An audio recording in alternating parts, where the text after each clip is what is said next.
Masih di Kompas Bisnis dan kita akan membahas kira-kira ada apa sih dengan rupiah bersama dengan ekonom. Tapi sebelumnya kita akan mendengarkan terlebih dahulu pernyataan Menteri Keuangan Sri Mulyani saat rapat paripurna di DPR pada 4 Juni lalu. Ada hal yang perlu dikawal dan diwaspadai saat setiap kali rupiah melemah.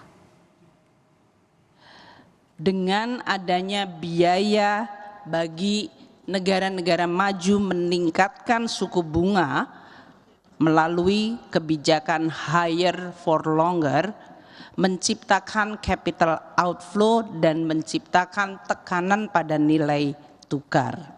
Hal ini menciptakan risiko imported inflation yang harus terus diantisipasi dan dikoordinasikan antara pemerintah dan bank sentral. Nilai tukar rupiah terhadap dolar Amerika Serikat akhirnya menembus level 16.300 bahkan 16.400. Ada apa dengan rupiah? Apa yang dikhawatirkan pasar dan apa dampak pelemahan ini bagi kehidupan sehari-hari masyarakat? Kita akan tanyakan langsung pada ekonom Universitas Indonesia sekaligus senior ekonomis Samuel Sekuritas, Fitra Faisal. Selamat pagi, Mas Fitra. Selamat pagi, Mbak Asri. Mas, tadi kan kita simak bersama pernyataan dari Menkyu Sri Mulyani yang mengatakan bahwa kita ini harus mewaspadai imported inflation. Dan sampai saat ini juga kita masih banyak impor. Salah satunya mungkin tepung begitu ya. Nah, ini kira-kira sektor apa yang menyebabkan dampak besar terhadap imported inflation tersebut dan juga apa dampaknya terhadap kehidupan sehari-hari masyarakat? Ya Mbak Asri, seperti tadi disampaikan Ibu Sri Mulyani bahwa imported inflation ini dampaknya bisa melanglang buana ya, masuk ke segenap sektor. Karena kalau kita bicara misalnya pengumuman Purchasing Manager Index in Manufacturing kemarin, itu kan sudah mulai turun ya. Jadi kondisi kita masih ekspansi, tetapi di sisi yang lain sudah ada kewaspadaan. Salah satunya adalah dari sisi input produksi. Karena sebagian besar input produksi kita itu kan impor, Mbak Asri. Dan oleh karenanya terdampak volatilitas nilai tukar. Nah itu juga yang menyebabkan forecast atau prognosis dari Purchasing Manager Index in Manufacturing yang sebenarnya juga menunjukkan kemampuan produksi dan industri kita itu semakin lama semakin tergerus. Nah, bisa dilihat juga dari dari Producers Price Index atau harga-harga yang dialami oleh produsen secara umum itu sudah sedemikian tinggi gitu ya. Nah, yang kemudian membuat mereka untuk kemudian mengurangi produksi atau setidak-tidaknya membatasi. Kalaupun mereka jual sekarang dengan bungkus yang mungkin lebih sedikit atau lebih kecil ya, atau yang biasa disebut sebagai shrinkflation. Nah, ini bisa menjadi bom waktu. Kenapa? Karena Producers Price Index ini belum ditransmisikan ke level konsumen.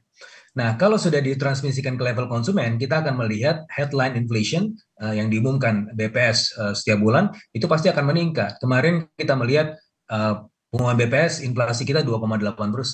Mungkin dengan adanya transmisi dari sisi produksi tadi, itu bisa kemudian menyebabkan angka inflasi kita melonjak di atas 3%.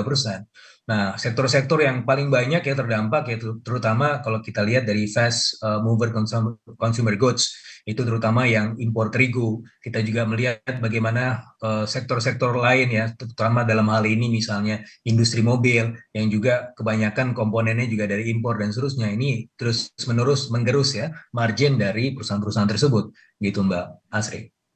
Kan sejauh ini juga kita ketahui kebijakan Bank Sentral Amerika Serikat atau The Fed ini high for longer, artinya belum akan melakukan penurunan dalam jangka waktu yang panjang begitu.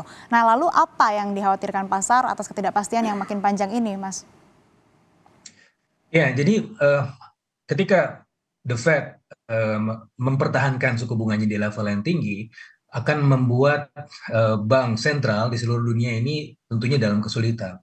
Karena kalau misalnya mereka menurunkan suku bunga, ini akan menciptakan semacam selisih gitu ya, yang pada akhirnya secara teknis kita bisa melihat bahwa ketika kita menurunkan suku bunga, padahal the Fed masih mempertahankan suku bunga tinggi, akan ada risiko capital outflow. Nah ini pada akhirnya kalau kita lihat secara domestik, iklim domestik kita misalnya dalam hal ini Bank Indonesia akan sangat kesulitan untuk menurunkan suku bunganya. Kenapa?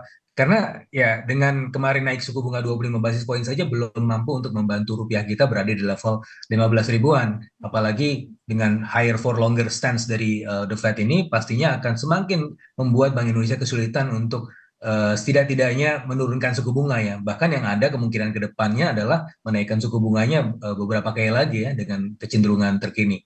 Gitu Mbak Hmm. Asri. Itu kan dari eksternal. Kalau dari sisi internal ini sebetulnya kan ada satu media asing yang memberitakan pemerintahan Prabowo Gibran ini di masa yang akan datang akan menaikkan rasio utang terhadap PDB mendekati 50%. Memang sebetulnya tidak ada konfirmasi atau klarifikasi dari tim Prabowo Gibran. Tetapi kira-kira sejauh mana market memproyeksikan utang Indonesia di masa transisi? Apakah ini juga akan menekan rupiah? Ya begini, kalau kita lihat ini balik lagi ke sentimen global ya. Dari sisi sentimen global sebenarnya kalau dari sisi The Fed, kita melihat seminggu sebelum The Fed itu mengumumkan stance-nya yang mempertahankan suku bunga, itu sebenarnya dari sisi sentimen global cukup ada gejolak. Kita melihat dari sisi sebulan terakhir itu sudah ada peningkatan sekitar 0,8% ya dari dolar indeks yang kemudian menekan nilai tukar dunia. Nah, salah satunya juga karena kecemasan data-data inflasi dan juga personal consumption expenditure di Amerika Serikat. Dan itu tercermin bahwa di angka personal consumption expenditure itu yang tetap mandek, dia tetap tinggi. Kemudian data inflasi yang juga meskipun sebenarnya turun tapi tetap tinggi. Itu menimbulkan kecemasan bahwa The Fed akan mempertahankan suku bunganya sepanjang tahun ini tidak akan turun-turun. Tetapi setelah dia mengumumkan suku bunganya kemarin, itu ada satu indikator lain yang disebut sebagai FOMC dot plot matrix yang mengindikasikan masih ada peluang The Fed untuk menurunkan suku bunganya di tahun ini yang sebelumnya indikasinya 3 kali, sekarang sekali, artinya masih ada peluang lah ya karena beberapa bulan terakhir ini kita dihinggapi kecemasan bahwa The Fed tidak akan menurunkan suku bunganya. Nah, itu dari sisi sentimen global. Meskipun memang ada tekanan, tetapi sudah mulai memudar gitu ya. Nah, sekarang bagaimana dengan domestik? Balik lagi deh kita dari awal Juni ya. Dari awal Juni bahkan dari akhir Mei saya sebenarnya sudah memprediksi bahwa uh, dolar ini bisa 16.500 ya kalau misalnya sentimen global dan juga sentimen domestik tidak membaik begitu kan. Tetapi sempat ada euforia bahwa di awal Juni itu kan ada pengumuman cadangan devisa kita meningkat ya dari 136 ke 139 billion US dollar. Ini suatu hal yang sangat menggembirakan. Kenapa? Karena sudah 4 bulan berturut-turut itu tergerus terus ya, 3 sampai 4 billion US dollar per bulan. Ini sangat sangat cemas gitu ya kondisinya. Tetapi kemudian ada berita bagus ya meskipun itu ya salah satunya juga dari bond issuance secara global, tetapi kita melihat bahwa 136 ke 139 billion US dollar cadangan devisa kita itu sebenarnya mampu untuk menjaga rupiah ya balik lagi ke 16.100 dengan serangkaian intervensi dari Bank Indonesia. Tetapi ya setelah diumumkan 13 Juni The Fed yang tadi saya sampaikan juga sebenarnya sudah mulai kita dihinggapi oleh euforia yang baik meskipun ya tekanan tetap ada. Nah, muncullah kemudian berita itu. Nah, berita itu meskipun sebenarnya kalau kita cari-cari kan konfirmasinya ini agak random ya. Ada yang bilang itu memang disebutkan, tapi ada yang bilang itu tidak seperti itu. Ya, tapi yang jelas ini adalah suatu kecemasan yang sebenarnya bukan terjadi bukan di hari ini aja atau bukan bulan ini saja, Mbak Asri. Ini sudah mulai terjadi semenjak bulan Februari. Kenapa semenjak bulan Februari? Fitch dan Moody pada saat itu sudah mewanti-wanti. Jangan sampai fiscal deficit kita di tahun 2025 itu breaching 3%. Karena dengan 586 triliun defisit kita baseline di tahun 2025 ditambah 100 triliun lagi kemungkinan ekspansinya itu akan memicu defisit sampai 2,9%. Yang mana pada akhirnya akan bisa mendorong debt to GDP ratio ke arah 40% ke atas. Nah, ini kalau kita bicara lagi kemarin ada pernyataan itu sebenarnya semakin mengkonfirmasi kecemasan para investor. Dan ini kondisinya sangat menekan rupiah.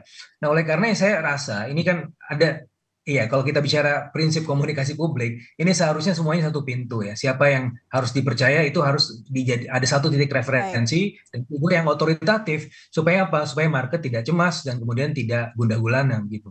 Oke, Asik. terakhir singkat saja, Mas, sampai akhir Juni ini kira-kira rupiah akan bergerak di level berapa? Dan kira-kira Bank Indonesia ini akan melakukan intervensi pasar nggak sih? Ya, kalau kita lihat dari pergerakannya selama masa liburan ini kan sebenarnya tidak diperdagangkan ya, tapi ada satu acuan domestic non-deliverable forward, itu indikasi-indikasinya sebenarnya indikasi yang mulai menguat karena memang sudah ada bantahan dari timnya Pak Prabowo. Nah, bagaimana rupiah di bulan ini? Sebenarnya kita punya keyakinan di awal bahwa rupiah ini bisa masuk lagi ke level 16.100. Tetapi dengan adanya beberapa pernyataan-pernyataan random yang sebenarnya tentunya kalau kita lihat dari sisi pernyataan tim Prabowo mungkin bukan ke situ arahnya, tetapi itu dimaknai market bahwa ini semakin menjustifikasi adanya pelebaran fiskal dan juga rentang debt to GDP ratio di masa mendatang. Nah, oleh karenanya saya rasa ini perlu ada satu poin referensi khusus bagaimana yang saya sampaikan tadi. Hmm. Sampai berapa? Apakah kemudian Bank Indonesia terpaksa menaikkan suku bunganya? Ya dengan kondisi seperti ini kayaknya harus naik, Mbak, 25 basis point minimal. Hmm. Oke, baik. Terima kasih Ekonom Universitas Indonesia sekaligus senior ekonomi Samuel Sekuritas, Fitra Faisal. Sehat selalu, Mas. Sama-sama, Mbak.